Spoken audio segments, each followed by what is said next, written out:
and welcome back to the Citizen channel. I hope you're all staying safe and well on another episode of a feature we call Anatomy of a City Goal. Yes, well, we look at a goal, we look at the events surrounding it as well, so it's not just the goal itself, but everything leading up to it and after it as well. We'll have a quick look at it. And today we're going to have a look at a goal by, well, one of our heroes, of course, as I'm recording this, Kevin De Bruyne. So we're going to have a look at Kevin De Bruyne's goal, and we'll talk about that in a minute. Please, if you are new to the channel, push that subscribe button, push the bell notifications. It's great to have you on board. Join the guys. Yeah, join the guys here on the Citizen channel. Yeah, and spread the word. It'd be much appreciated. And please, all your comments, especially about this as well, if you were there that day, let me know your thoughts, etc. And all comments are very, very welcome. And please, just press that little button, that little like button. That'd be great. It's nice to get views, of course it is, but it's great to get little likes and shows appreciation and make an old City fan very happy who enjoys doing these history vlogs. But it's nice to know you out there enjoy them as well. Yeah, I mean, Anatomy of a Goal looks at goals. We score plenty of goals, of course we do. Certainly under Pep we have done, haven't we?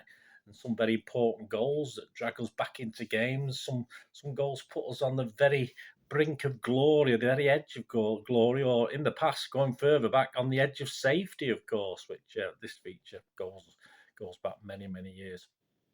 And some goals give us the ultimate prize itself, don't they? But well, I'm sure we covered two of those over different editions.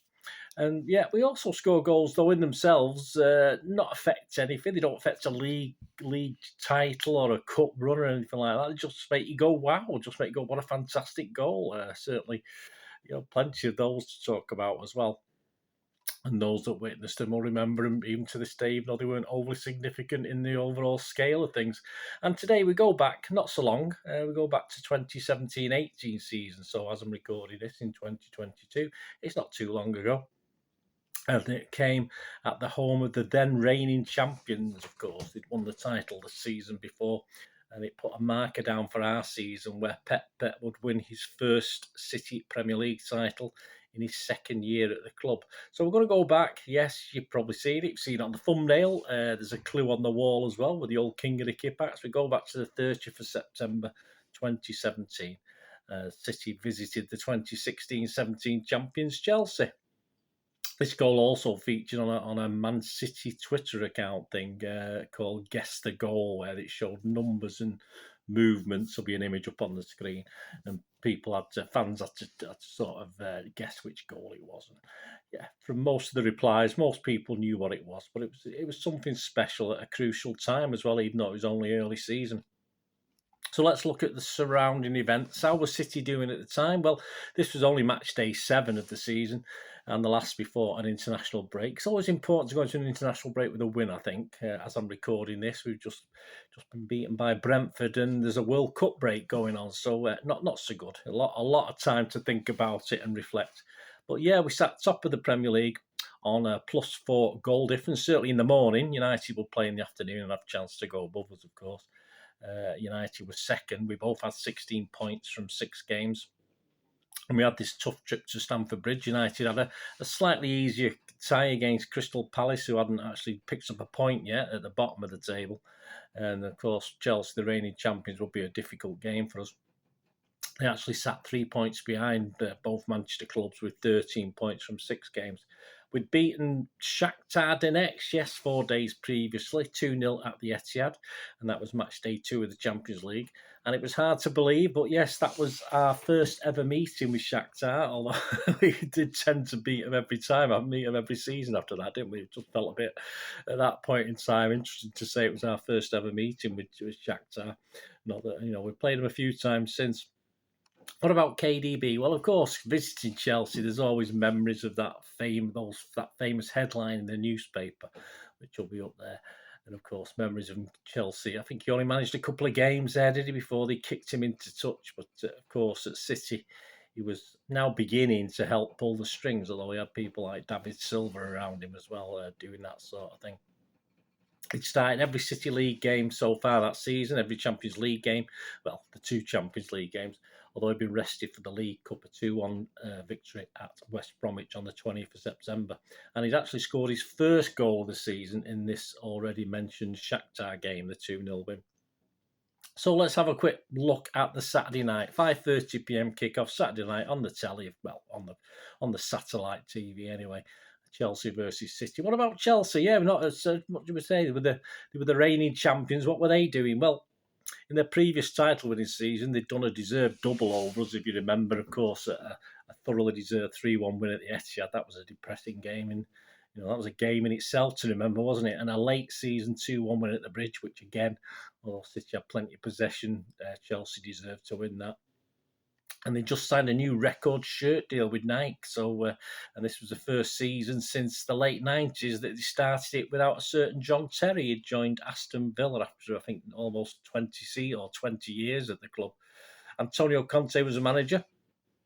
And they hadn't got the greatest start at the Bridge. They'd lost the first game at home to Burnley, and this was followed by a victory against Everton. But before this, they'd drawn 0-0 with Arsenal as well. Although away from home, they were doing slightly better. They'd beat Spurs, Leicester and Stoke. And like City, had progressed to the next round of the League Cup. And yep, they'd previously, like we were playing the Champions League, Chelsea, of course, were playing the Champions League previous to this as well. 3 days earlier, they had a trip to Atletico Madrid and won that 2-1. So they're doing okay. On the night, as I said, United had kicked off in the afternoon, and there's extra pressure on City. United had won. We'd actually gone back to the top, so we started this below United with the extra pressure of that. The attendance on the night, 41,530 at the Bridge, with 2,912 Sky Blue fans. The teams, Chelsea, Courtois, Cahill, Christensen, Rudiger, Azpilicueta, Alonso, Fabregas, Conte, Bakayoko, Hazard and Morata. And the subs all used were Willian, Pedro and Batshuayi. As far as City is concerned, in that great maroon kit, some people don't like it. I think it's a great kit, the maroon. I always like when we play in the maroon. Ederson, Walker, Stones, Otamendi, Del Fernandinho, Sterling, De Bruyne, Sane, David Silva and Jesus. And the subs, Bernardo Silva came on late on, and Gundogan and Danilo were the unused substitutes. So what was the state of play? Well, as expected, it was a pretty hard-fought affair in the first half, with a blow for Chelsea as well, as they lost informed striker Morata on 35 minutes for William to replace him. He'd already caused us a little bit of problem coming close in the 3rd minute of the game with a header that sort of looped over the bar. Courtois done his usual, shown his inconsistencies, if you like, in the Chelsea's net. He dallied with around his own box, 6-yard box, and Jesus closed him down, and he was very lucky, Courtois, to see his kick hit Jesus and just go wide of the post. We could have easily been a goal for City. And then he made up for it a bit later on with a good save from Fernandinho. So as was the norm with Courtois in those days, a little bit inconsistency, to say the least. Both teams had chances in the first half, but we both went in at 0-0. Pep had stated at half-time, or about at half-time, had said, we played quite well, we had control of the ball, but we didn't take advantage of that because we didn't find the right players in the right positions at the right times. Like a bit of a Morecambe and Wise thing, that, wasn't it? After 60 minutes, Chelsea again had a good chance, but Ederson had denied Hazard. Despite this, City had looked the better team, and Chelsea were sort of more restricted in the second half. Pep had tweaked the tactics a little bit and restricted Chelsea more, and we eventually gained the upper hand and turned lots of possession into what would be, despite the possession, the only goal of the game, but very important goal. And the goal itself, which is what it's all about, the anatomy of the goal itself, 67 minutes.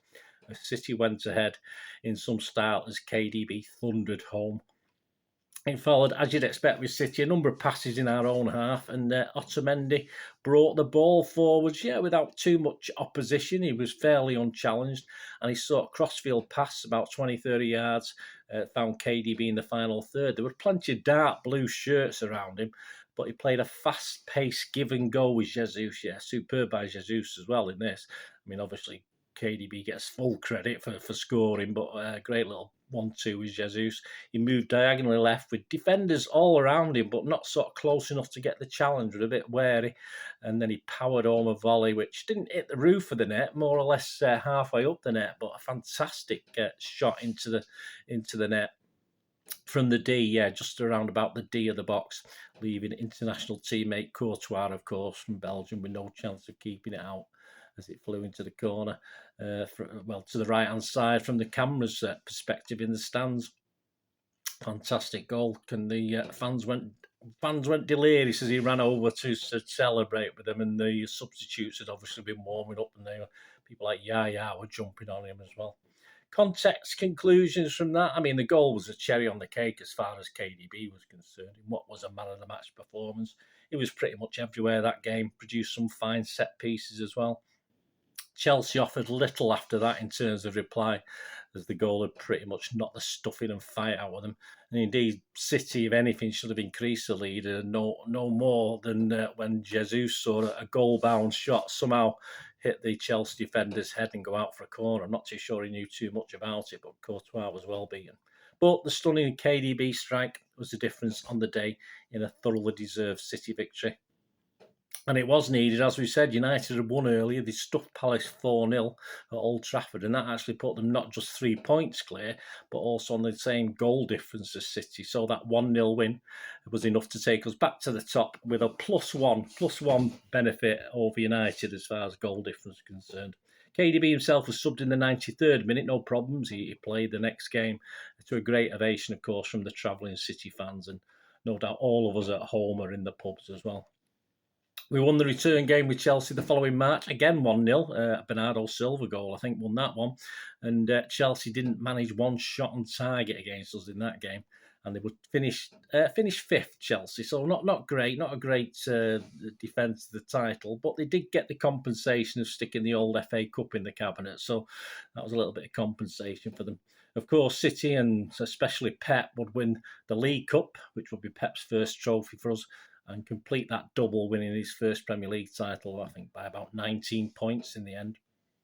And as for KDB, well, you think about he had a few injury problems in the forthcoming season, but he started a remarkable 36 out of the 38 Premier League games that season, and plus one substitute appearance. There's only one game he didn't feature at all.